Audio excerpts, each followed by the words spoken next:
Don't focus on yourself. Know what the speaker is going through. So the very first thing that somebody says is 14% of what they think. One of the first fallacies of listening is that focusing on the speaker is where listening starts. That's handy, but it's not actually productive. There's three things I would say that everybody needs to know about listening. And the first one is don't focus on the speaker, start by focusing on you. The second one is it's great to listen to what people say. It's even more powerful to notice what they haven't said. The step most people skip when it comes to listening is listening to themselves. On today's Executive Connect podcast, we're welcoming Oscar Trimboli, best-selling author and host of the award-winning Deep Listening podcast. He's worked with over 1,500 organizations to teach leaders how to go beyond words and uncover insights and drive powerful decisions. Ready to upgrade your listening skills and transform your leadership impact? Let's dive in. Think you're good at listening because you can repeat the last thing someone said? Think again. Most executives only capture a fraction of what's actually being communicated, and that's costing them big. On today's Executive Connect podcast, we're welcoming Oscar Trimboli, best-selling author and host of the award-winning Deep Listening podcast. He's worked with over 1,500 organizations to teach leaders how to go beyond words and uncover insights and drive powerful decisions. Ready to upgrade your listening skills and transform your leadership impact? Let's dive in. Welcome, Oscar. G'day, Melissa. Looking forward to listening to your questions today. I love it. Now, you've been building an impressive career helping leaders go beyond just hearing words to truly listening with meaning. What interests you in this passion for deep listening, and how did you learn and lead on your mission of creating 100,000 deep listeners? Well, you have to zoom into a boardroom meeting in April 2008. I'm in a three-way video conference between Sydney, Seattle, and Singapore, and we're setting the annual budget for Microsoft.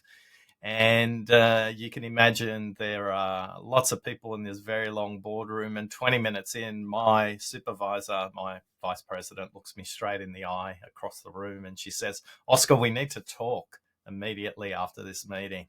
Now, I don't know about you, Melissa, when you get the honey, we need to talk conversation, it's not going to be good. So to be quite honest, I didn't listen to anything that happened in the rest of that budget meeting, which cost me on my budget line a little bit later on. And all I was trying to do was figure out how many weeks of salary I had left and who the 5 people I'm going to call to get a job. Meeting finished a little early, and as everybody walked out, Tracy said to me, "Oscar, please close the door because what I have to say to you is very important." And as I kind of stepped back after closing the door, she says to me, "Oscar, you have no idea what you did at the 20-minute mark." And I thought, great, I'm getting fired and I don't even know why. I sat down and Tracy said, "If you could code how you listen, you could change the world." What I heard was, "Woohoo! I haven't been fired." And the difference between hearing and listening is the action you take. And ever since then, I haven't tried to code how I listen, but I've tried to code how the best listeners in the world listen. We've interviewed hundreds of them, from hostage negotiators to dolphin trainers and journalists and judges and deaf people and blind people to understand what great listening is. So that's where it started. And since then, we've coded it into software, into books, into jigsaw puzzle games, and into the consulting methodologies we use. Deep listening isn't just a skill, it's a discipline that one must practice. So can you break down some of those core elements of deep listening and explain how executives can apply them in their day-to-day? Ready to lead smarter and invest wiser? On the Executive Connect podcast, we unpack executive strategies for wealth and influence. Hit the subscribe button now Don't just watch, act. Yeah, well, one of the first fallacies of listening is that focusing on the speaker is where listening starts. Kinda, it's handy, but it's not actually productive. The step most people skip when it comes to listening is listening to themselves. They have so many browser tabs open in their own mind, and this is multiplied for executives where they have the last meeting, the next meeting, the upcoming resolution of customer issue, quality issue, production issue. They've got so many things going on in their mind, and they don't have available memory to help everyone out.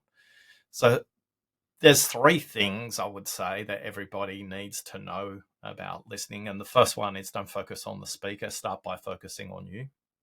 The second one is it's great to listen to what people say.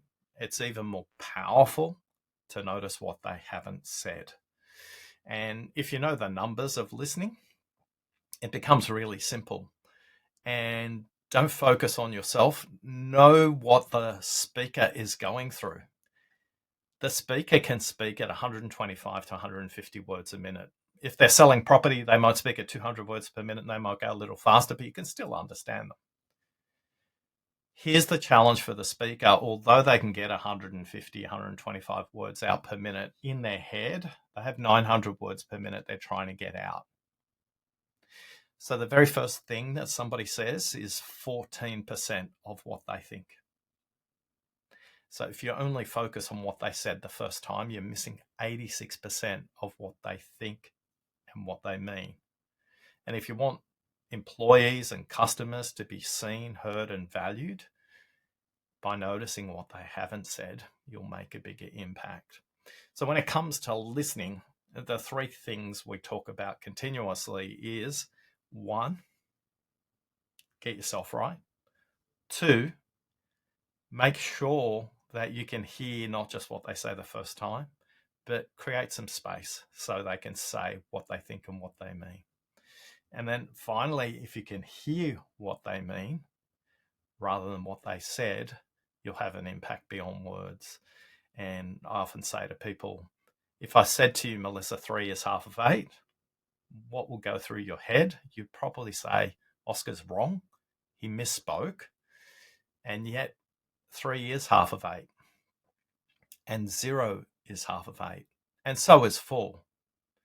See, while you're listening to me speaking, you're thinking mathematically and you go 4, Oscar, 4's the only answer.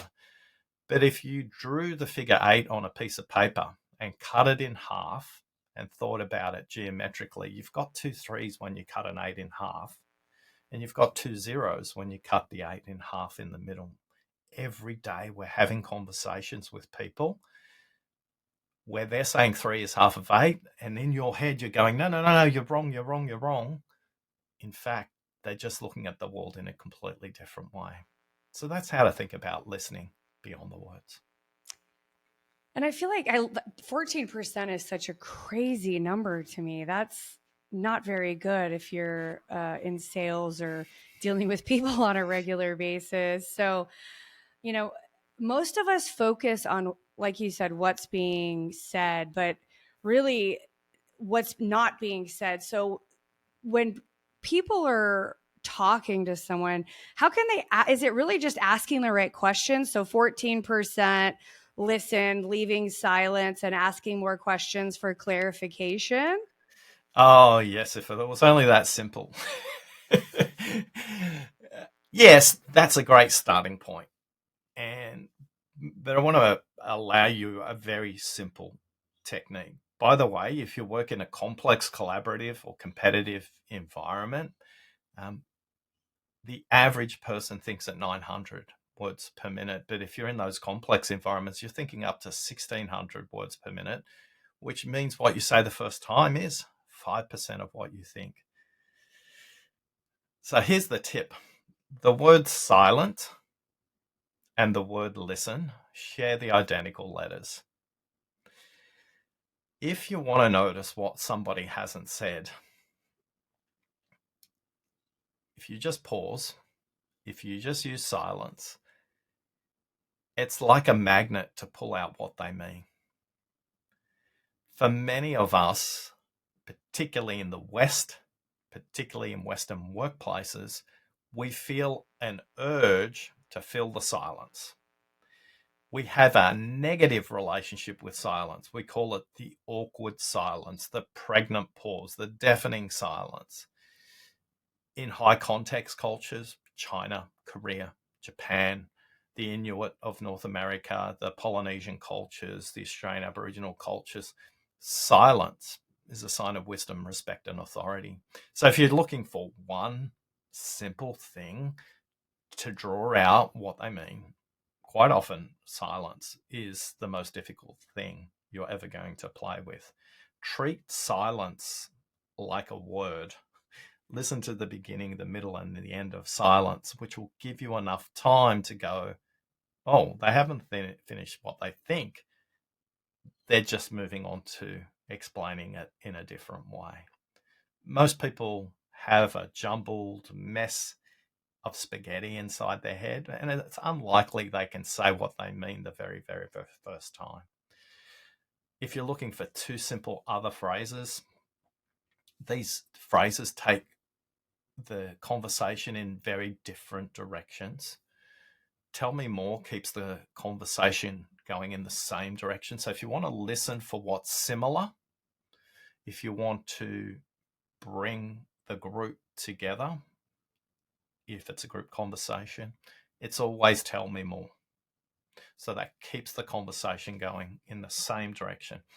But if you're listening, trying to listen for difference, and most people aren't even conscious that they listen for similarities exclusively because they're just trying to pattern match with past experience.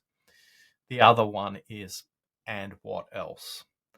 Now, questions with 8 words or less are neutral or unbiased. And in the early part of a conversation, in the early part of a relationship, in the early part of a project, you want to ask neutral questions. In the middle, towards the end of a conversation or a project, you do want to ask closed questions. So a lot of people say you should always ask open-ended questions. That's true if you're a psychiatrist, but if you're in a workplace and you've got finite resources you have to allocate, biased questions have a place as well. And the pause, I always think of, like, I've been in some of those meetings that you're talking about where everybody's talking.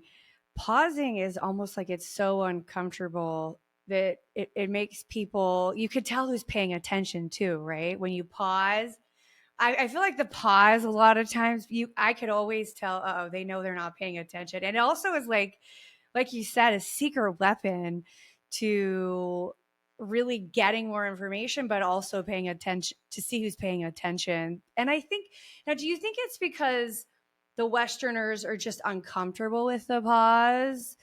Or do you think it's just a lack of discipline? Are you a high-income professional looking for smarter ways to protect your wealth? The Texas Freedom Fund gives you the opportunity to invest in energy assets leveraging proven fracking technology and prime access to global markets. With strategic oil and gas investments, you can build real wealth while benefiting from tax advantages under laws dating back to the Reagan era. Take control of your financial future. Visit texasfreedomfund.executiveconnectpodcast.com. I think it comes to what's role modeled in the culture by the leader. If you've got leaders who are comfortable with the unknown, to explore, to experiment, to not think they have the answer to every question, you'll see pauses and silence and always present. If you're like, use WAIT, WAIT.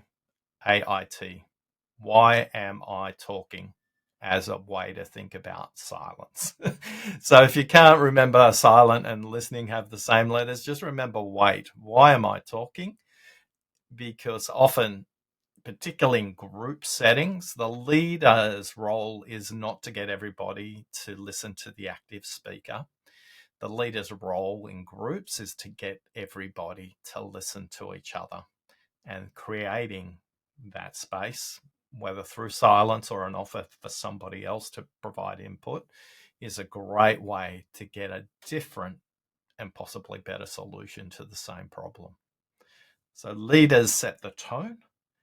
And if leaders are comfortable flexing that muscle, then the group becomes more comfortable as well, particularly if people are jumping in turn taking.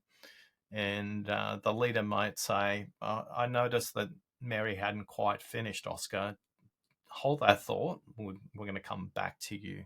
This particularly plays out with the classic introvert-extrovert dynamic in a meeting as well. I want to go back to that example you said at the beginning with the budget meeting and everybody's in the room. Now, how, like, playing off that example, how do you teach leaders in those situations where, there's multiple executives in the room, everybody has to give their, their pitch to get their dollars. How do you teach them these skills that you're talking about? Is there a certain method that you use, or how do you teach them that so they can make better decisions in their careers? Well, the first thing to think about is listening and communication happens before, during, and after those set piece meetings. A lot of the success of those meetings happen well before the meeting. It's a piece of theatre, to be honest, whether that's a set piece meeting, that's a presidential negotiation, all the work's done by others beforehand. The during piece is really critical. If you're the leader who's hosting that meeting, process is as important as content. How you set time up, how you ask questions, how you allocate time to various parts of it. Most leaders I work with have agendas and think that's the answer. And in most cases, it's the answer to the output. It's not the answer to the process or the inputs that are coming into the conversation. So during the meeting, no matter how many participants there are, if you don't ask this question, most people will zone out during team meetings. If you don't ask this question, you won't get the most from everybody. If you don't ask this question, you won't get discretionary effort. If you don't ask this question, you won't get the left field breakthrough ideas. And the question is simply this: what would make this a great meeting? Not what would make this a great meeting for you, which I hear a lot of executives ask, but we're actually not interested in what will make it a great meeting for the participant. We're asking for the collective. So we want everybody to go around the room and say, what will make it a great meeting? Because when somebody zones out, I invite them to go listen for what the other person said. And that will give you a different perspective in terms of listening. So before the meeting, make sure you have everybody who are the right people in the room with the right inputs. During the meeting, make sure you have the right process set up. By asking this question, what will make it a good meeting, conversation, project, acquisition, procurement process, you can interrupt people that tell the same story just different ways. A lot of people say, oh, Oscar, I can't listen to these people. They just go on and on. It's like, when you ask that question at the beginning, you have a permission slip to interrupt them. Melissa, at the beginning of the meeting, you mentioned this would make it a great meeting. Given where you're at with this story, how are we tracking? They will self-correct in most cases. And if they don't and lack the self-awareness, then you can just say, look, given the time available, could you wrap it up? Could you say it in a sentence? Whatever the case may be. But also make a point to check in with them. A lot of times, the reason people say things over and over and over again, they feel like they haven't been heard. Finally, after the meeting, this is where the biggest impact happens.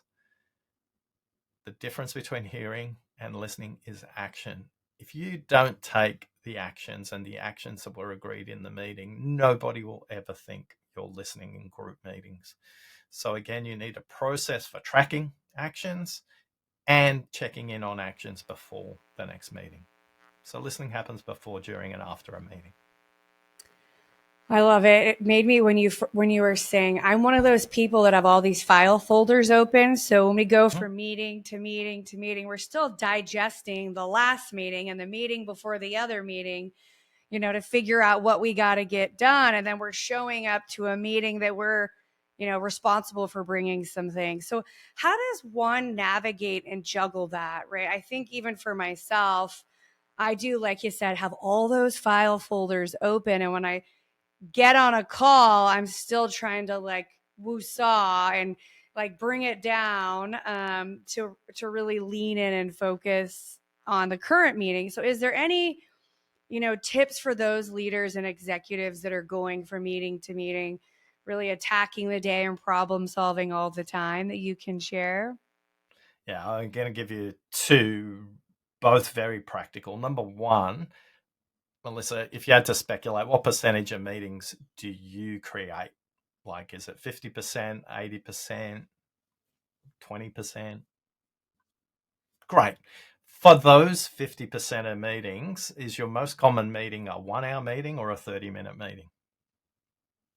I've been trying to do the 25 meeting mark and the 50 meeting mark. So there's kind of minutes in between the Okay. other meetings. I heard the trying. I didn't hear what you said after that. So are you doing it or are you trying it? Well, in my industry, everything happens at the last end of the meeting, right? Everything happens at the end. So we kind of waste the beginning parts of the meeting, then we get into the meeting, and then everything happens at the end. Because, like you were saying at the beginning, not everybody was paying attention. So we're really going back and addressing all of those things. So I would say I give myself a C, Okay, Oscar. I that's fine. could be doing better. Most executives would. And if you've got an assistant, just hand it over and delegate it to them. But for the 1 hour meeting, it's definitely the 5 minutes either side. When you book a meeting with me, it's 10 minutes after the hour. And everybody says to me at the beginning, did you make a mistake? Are we meant to meet at 10 after the hour? I said, no, that was by design. And they go, oh, that's great, because I had a restroom break. I had a chance to collect my thoughts. And I also take off 10 minutes at the end so they can process the meeting.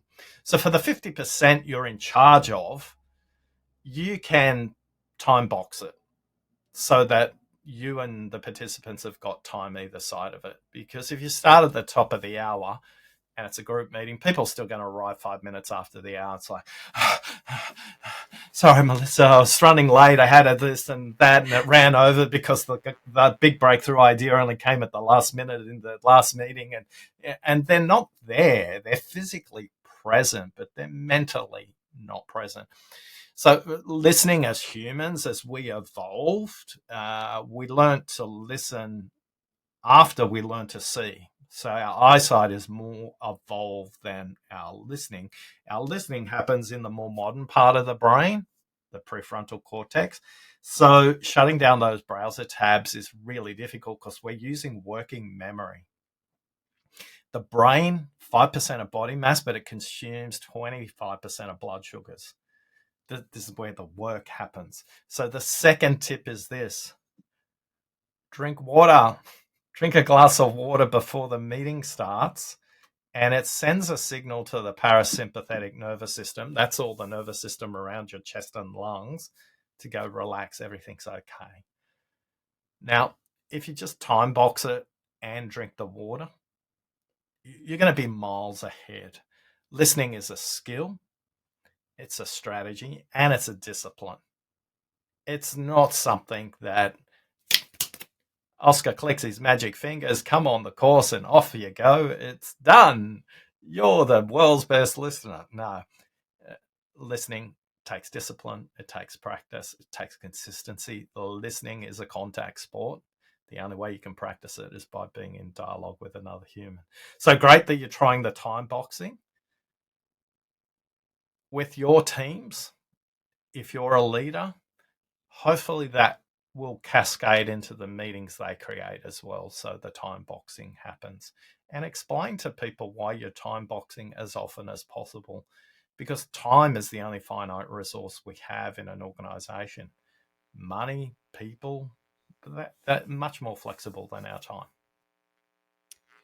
Yeah, I love that. That's great. The great tips. Now, we talked a little bit at the beginning. You mentioned Japan and some other cultures that have, they have been trained to do it. It's embedded into their culture. Now, how can we take what's being used in other parts of the world and really embed deep listening into our corporate culture? Is there a way that one could kind of blend that into a corporate culture if a culture is not, as you said, into deep listening, and everybody's kind of just fighting their way through the meeting? Is there a way to embed that? See, there's what I did. I re-asked the question. I did it Beautiful, myself. beautiful example of 125 words per minute, Melissa. Thank you. Completely unrehearsed and well done. But that's a perfect example of that. And if you go back and hear Melissa's first question and her second question, that actually had very different emphasis and meaning in them. So as a leader in a corporate system, one of the things you want to pay attention to for the meetings you run is this: how many statements are made versus how many questions are made during a conversation. You can keep a tally of this. Just put your little 1, 2, 3, 4, 5 and then stroke with a gate so you can keep tallies in 5. And then just notice the ratio of statements to questions. For underperforming teams, the statement ratio is very much higher in underperforming teams to the questions. Now, there's no magic formula, and 50-50 is probably not a good start. Start for 25% questions and 75% statements. That's a good starting point. Here's the most important thing you've got to pay attention to. When you look at the questions, how many of those questions are clarifying questions? Most people are answering the question that wasn't asked. Why? Because they didn't allow enough space for Melissa to say it the second time. Or confirm with Melissa, when you said X, did you mean X, or did you mean Y, or did you mean Z, or did you mean something else? Clarifying questions should be at least 10% of the total conversation and should represent at least a third of all questions asked. When you increase the clarifying question ratio in team meetings, your meetings will actually be shorter. Those examples that Melissa talked about early, where everything kind of comes at the end of the meeting, that's because we're just not listening effectively, and we get the chance to pull it forward by asking some simple clarifying questions.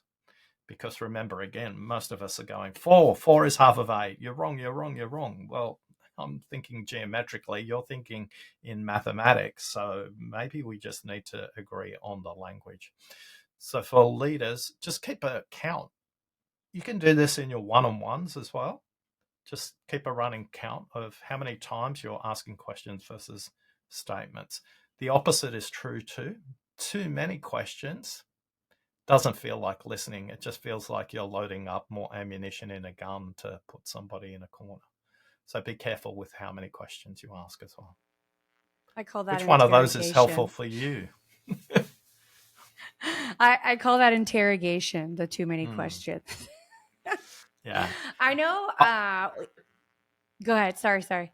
No, I just noticed your head tilted very differently when I talked about clarifying questions compared to statement to question ratios. And I think you heard it a little differently.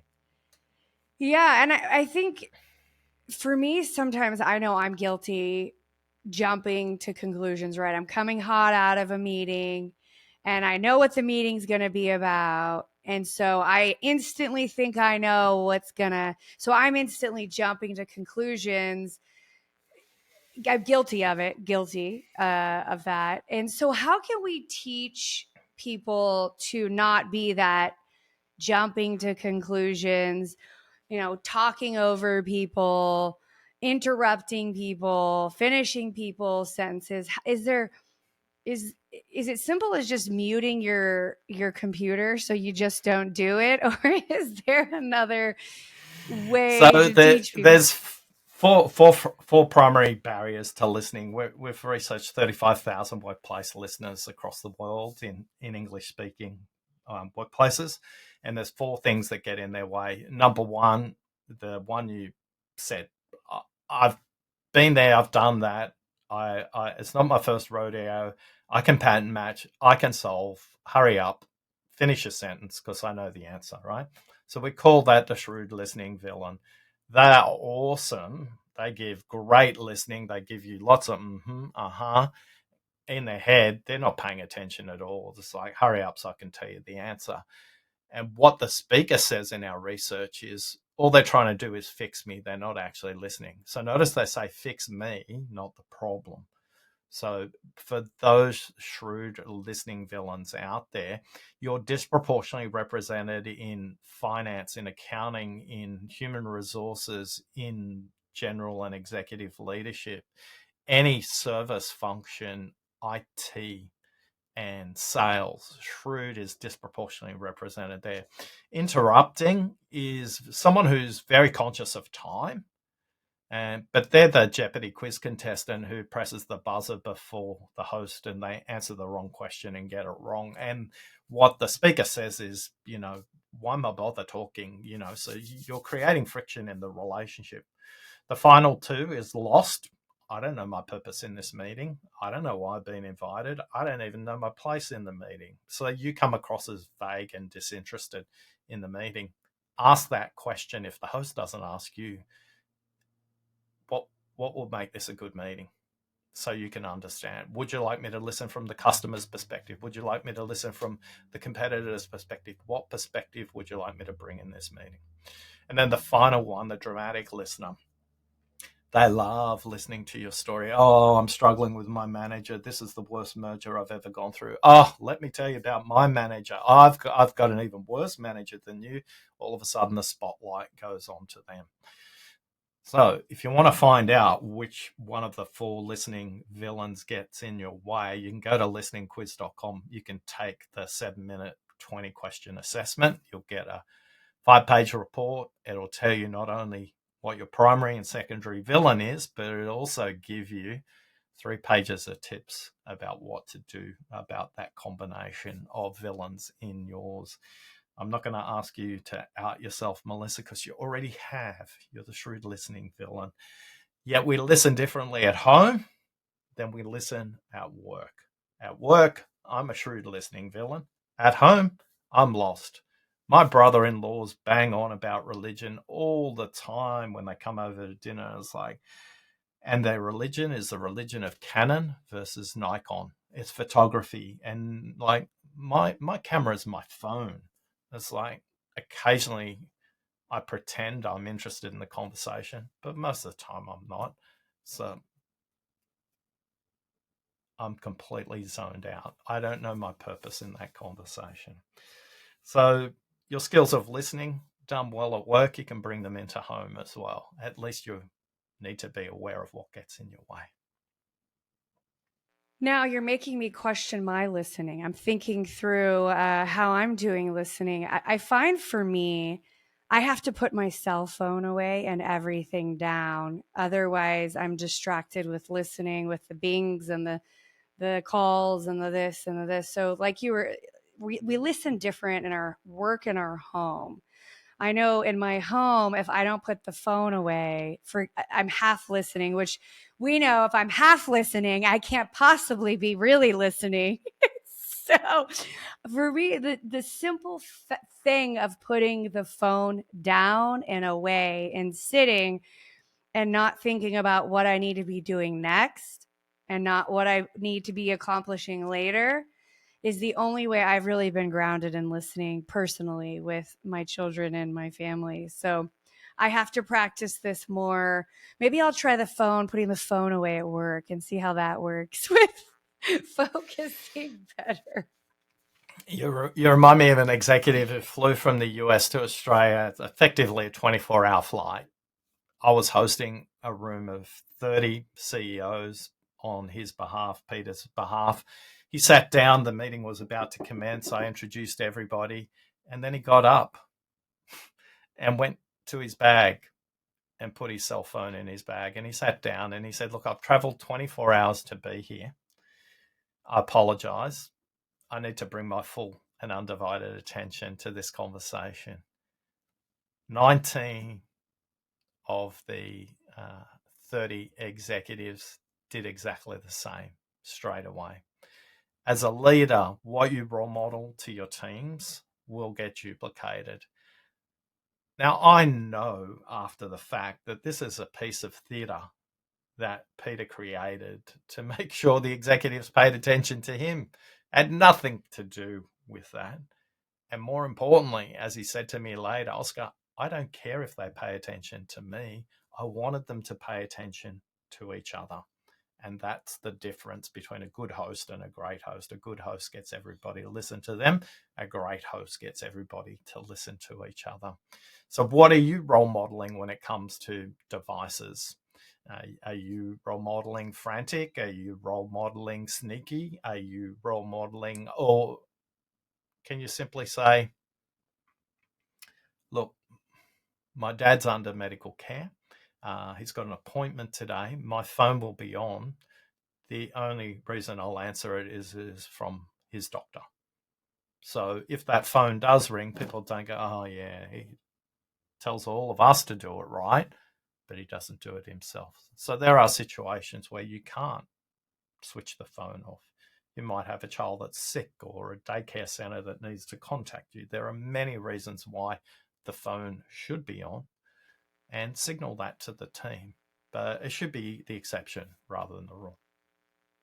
And that's a really great example too, because you're being so authentic and honest. And I think that builds trust with people. And, you know, you're not becoming a hypocrite, like you were mentioning, to tell them they can't be on their phone, but you're on your phone. So I love that example. That's such a really important example. Now, do you think any of it has to do with the technology itself, like the constant need? I kind of feel sometimes the phone's kind of like an addiction, and I feel like we're constantly feeling like we have to be busy and important and doing things and answering texts and social media. Is that play into any of it, you think, or is it just flat learning how to be a better listener? So I want to apologize. I'm from the industry that created all those distractions. I sold email systems and instant messenger systems and video conference systems. And what I taught then and what I teach now is actually not different. By default, you should switch all those notifications off, right? That you have a new mail, whether that's on your phone or on your tablet or on your desktop. Really? Does it really matter that much? Or is it more important to role model being present to the person or people who are in front of you? Use the technology. Don't let the technology use you. You have one button in every operating system that, if turned on, will switch off all notifications based on what's in your calendar. So if your calendar's empty, you'll get the notifications. And if your calendar's got a meeting in it, it won't notify you. If all you did was just switch that setting in your operating system to on, no notifications during meetings, that would help many, many, many, many people. For a lot of people, switching notifications off is like telling a drug addict they need to go cold turkey. They will never do it. Maybe switch your phone to grayscale when you're in those meetings. So those little red dots that go from 1 to 2 to 3 to 4 to 5 aren't as prominent for you. Learn how to use the vibrate feature rather than use the ring feature. Use the technology. Don't let the technology use you. All those red dots and notifications and vibrations and sounds all come from the exact same piece of research in 1973 that taught the software industry based on the slot machine industry in Las Vegas, how to keep people pressing a button mindlessly to put coins in it. So if you want to be a mindless gambler, keep your notifications on.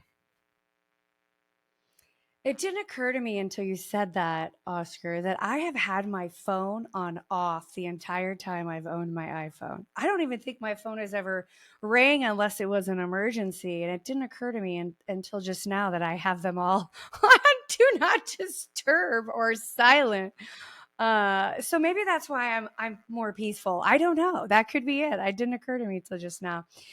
I want to ask you any final thoughts or anything that we didn't touch on that you want to leave with our listeners today. No, simply a reminder that the first thing somebody says is unlikely to be what they think and what they mean. And if you truly want to have an impact beyond words, listen to what they have to say, but notice what they haven't said. It's the 86% sits in what they haven't said. And when you hear what they haven't said, your meetings will be shorter, they'll be more productive and more impactful. That's great. Thank you for sharing that, Oscar. Now tell our listeners where they can connect with you and what's the best way. Please don't connect with me. Please connect with your listening. Visit listeningquiz.com and learn about your listening. And if you do want to connect with me, once you take the quiz, you'll get all the fancy pants coordinates in there where you can stay in touch with me if you want to. But it's more important you discover what gets in the way of your listening than spending time talking to me. Thank you so much for being here, Oscar, and sharing your time with our listeners. That's the Executive Connect podcast.